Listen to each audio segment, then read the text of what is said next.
క్రీస్తునాథుని యందు ప్రియ సహోదరి సహోదరులారా, ఈనాటి సువిశేష పట్టణం కానీ మనం కానీ చూసినట్లయితే మత్తయి సువార్త 12వ అధ్యాయము 46వ వచనం నుంచి 50వ వచనం వరకు కానీ చూసినట్లయితే క్రీస్తు ప్రభు యొక్క తల్లి సోదరులు ఆయన వద్దకి వచ్చిరి.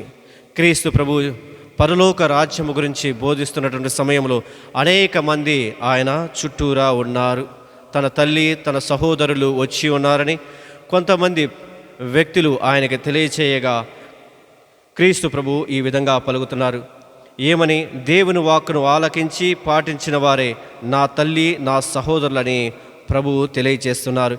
ఎవరైతే దేవుని యొక్క వాక్యమును విశ్వాసముతో ఆలకించి దేవుని చిత్తాన్ని పాటించి వారి యొక్క హృదయాల్లోకి తీసుకొని దానికి అనుకూలంగా జీవిస్తూ ఉంటారో వారు మాత్రమే నా తల్లి నా సహోదరులని నేటి పట్టణాలు తెలియచేస్తూ ఉన్నాయి. ప్రియ సహోదరి సహోదరులారా, నిజమైన కుటుంబము ఈ లోకంలో క్రీస్తు ప్రభువుకి ఉంది. యేసును చూడటానికి తన తల్లి తన సహోదరులు వచ్చారు. ఈ సన్నివేశమే మనకు ఆయన యొక్క మానవత్వాన్ని గుర్తు చేస్తూ ఉంది. ఆయనకు కుటుంబం ఉంది, దానితో ఆయనకి సంబంధము ఉంది. అయితే ఈ లోక సంబంధము కన్నా ఉన్నతమైనటువంటి గొప్పదైనటువంటి సంబంధము మరో ఒకటి ఉంది అని ప్రభువు తెలియజేస్తూ ఉన్నాడు. అందుకే ఎప్పుడైతే తన యొక్క తల్లి తన యొక్క సోదరులు ఆయనని కలుసుకోవటానికి వచ్చినప్పుడు ఆ యొక్క జన సమూహము వలన ఎక్కువ మంది ఉండటం వలన ఒత్తిడి వలన వారు ఆయనని కలుసుకొనలేకపోయి ఉన్నారు. మరి మనలో కూడా చాలామంది ప్రార్థన చేయటానికి దేవుని సన్నిధిలోకి వచ్చి ఆయనని స్తుతించడానికి ఆరాధించడానికి మనకి కూడా ఎన్నో ఆటంకాలు వస్తూ ఉంటూ ఉన్నాయి. నిజ జీవితంలో కానీ చూసినట్లయితే కుటుంబం వలన ఆటంకాలు రావచ్చును, స్నేహితుల వల్ల ఆటంకాలు రావచ్చును, లేకపోతే ఉద్యోగం అనేటువంటి ఒత్తిడి వలన ఆటంకాలు రావచ్చును, లేకపోతే చాలా రకాలమైనటువంటి ఆటంకాలు దేవుడి నుంచి మనల్ని దూరంగా చేస్తూ ఉన్నాయి. ప్రార్థనా జీవితం నుంచి మనల్ని దూరము చేస్తూ ఉన్నాయి. ఒకసారి ఆత్మ పరిశీలన చేసుకోవాలి. నా జీవితంలో దేవునితో నా సంబంధానికి ఐక్యతకి నాకు దేవునికి మధ్య అడ్డంగా ఉన్నటువంటివి ఏమిటి? నా కుటుంబమా, లేకపోతే నా స్నేహితులా, లేకపోతే నా చెడు వ్యసనాలా, లేకపోతే నా యొక్క ఉద్యోగమా, లేకపోతే ఇంకా ఏదైనా ఆటంకాలు ఉన్నాయా ఏమిటి? లేకపోతే ఈ లోక సంబంధమైనటువంటి శక్తుల, లేకపోతే ఈ లోక సంబంధమైనటువంటి బంధాల, లేకపోతే ఈ లోక సంబంధమైనటువంటి ధనము, లేకపోతే ఇంకా చెడు వ్యసనాలు, వీటిలో నాకు అడ్డంగా ఉన్నాయా లేవని ఆత్మ పరిశీలన చేసుకోవాలి. ఎప్పుడైతే మనము దేవుని యొక్క వాక్యాన్ని ప్రతిదినము ప్రతిరోజు కూడా చదువుతూ దానిలో ఉన్నటువంటి పరమార్థాన్ని మనము గ్రహిస్తూ ఉంటామో, ఆ యొక్క పరమార్థాన్ని మనం గ్రహించి దానిని దానికి అనుకూలంగా జీవిస్తూ ఉంటాము, దేవునితో ఆ క్షణమునే మనము ఐక్యము కాగలము. క్రీస్తు ఎప్పుడైతే తన యొక్క నిజమైన కుటుంబము ఎవరిదని చాలా స్పష్టంగా తెలియజేస్తున్నాడు. ఈ లోకంలో నిజమైన కుటుంబం ఎవరు అని దేవుడు పలుకుతున్నారు. వాక్యంలో చూస్తూ ఉన్నాము, దేవుని వాక్కును ఆలకించి పాటించిన వారే నా తల్లి నా సహోదరులు అని క్రీస్తు ప్రభు చాలా స్పష్టముగా తెలియజేస్తూ ఉన్నారు. క్రీస్తుతో మనకు ఉన్నటువంటి సంబంధము రక్త సంబంధము కన్నా, ఈ లోక సంబంధాల కన్నా ఉన్నతమైనది మరో ఒకటి ఉన్నది. దేవుని బిడ్డగా, దేవుని ప్రియమైన బిడ్డగా మనము ఎదగాలన్నా, ఆయన మార్గంలో మనము నడవాలన్నా మనము మన యొక్క జీవితంలో చేయవలసిన పని ఏమిటి అంటే దేవుని యొక్క వాక్యాన్ని ధ్యానించాలి. దేవుని యొక్క వాక్యములో ఉన్నటువంటి ఆ యొక్క పరమార్థాన్ని మనము గ్రహించాలి. దానిలో ఉన్నటువంటి అర్థాన్ని గ్రహించి దానికి అనుకూలంగా, దేవుని యొక్క ప్రణాళికకు అనుకూలంగా మన యొక్క జీవితాల్ని మనము మర్చుకోవాలి. ఆ విధముగా మరల్చిన తరువాతే మనము ఆయనకి ప్రియమైన బిడ్డలము అవుతుంటాము. ఆ క్షణమునే మన యొక్క జీవితం కూడా పరిపూర్ణముగా నింపబడుతూ ఉన్నది. ప్రియ సహోదరి సహోదరులారా, మరియ తల్లి, యేసు యొక్క తల్లి కూడా దేవుని యొక్క వాక్యాన్ని ఆలకించింది. ఇదిగో నేను ప్రభు దాసురాలను, నీ మాట చొప్పున నాకు జరుగునుగాక అని ఆమె చెప్పింది. ఈ వచనాలను మనకి ఉదాహరణగా ఉంటున్నాయి. అందువలనే పరిశుద్ధ మరియ యేసుకు తల్లి మాత్రమే కాదు, ఆయన మాటను విని పాటించి ఆయనకు అత్యంత సన్నిహితురాలైనటువంటి శిష్యురాలిగా మనము చూడవచ్చును. నేను దేవుని యొక్క వాక్యాన్ని నేను శ్రద్ధగా ఆలకిస్తున్నాను. ప్రతిరోజు, ప్రతినిత్యము, ప్రతి దివ్యబలి పూజలో, ప్రతి ఆదివారం దివ్యబలి పూజలో మనం పాల్గొంటున్నాము. దివ్యబలి పూజలోకి వెళ్ళి నేను అక్కడ చెప్పేటటువంటి దేవుని యొక్క వాక్యాన్ని నేను ఆలకిస్తున్నానా? వాక్యాన్ని ఆలకించకుండా నాకు దేవునికి మధ్య ఏదైనా అడ్డుగోడ ఉందా? ఎన్నో శోధనలు వస్తుంటాయి.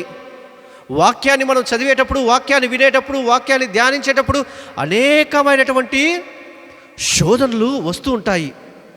ఆ శోధనలు మనం జయించాలి. ఏ విధంగా జయించాలి?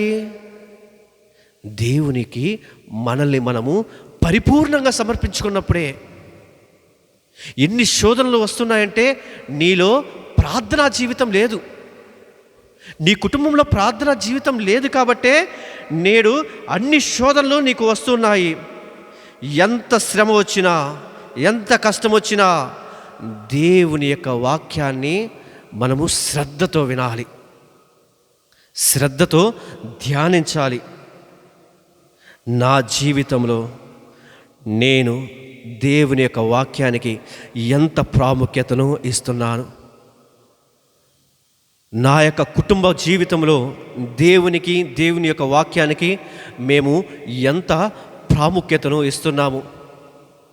దేవుని యొక్క వాక్యానికి ప్రాముఖ్యత ఇచ్చినటువంటి కుటుంబాలు చూసినట్లయితే దేవుని చేత అధికంగా దీవించబడి ఉన్నాయి, నూరంతలుగా ఫలిస్తూ ఉన్నారు. మన కుటుంబాలు ఫలించటం లేదు అంటే దేవునికి మన యొక్క కుటుంబంలో ఆశ్రము మనం ఇవ్వటం లేదు, స్థానము మనము కల్పించటం లేదు.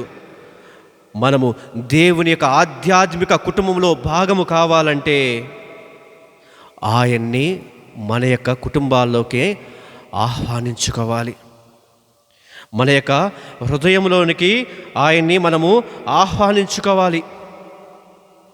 ఆయన కానీ మన యొక్క హృదయంలో కానీ, మన యొక్క కుటుంబంలో కానీ లేకపోతే మన యొక్క కుటుంబ జీవితాలన్నీ కూడా చెల్లా చెదురు అయిపోతూ ఉంటాయి. ప్రియ సహోదరి సహోదరులారా, ఏ విధంగా అయితే తల్లి మరియమ్మ గారు, ఇదిగో నేను ప్రభు దాసురాలను, నీ మాట చొప్పున నాకు జరుగునుగా కానీ వినయముతో దేవునికి తనను తాను సమర్పించుకునిందో, తనను తాను దాసురాలుగా చేసుకుందో, అదే విధముగా నేడు మనము కూడా దేవుని యొక్క వాక్యాన్ని అనుసరించడానికి మనల్ని మనము దేవునికి సమర్పించుకోవాలి.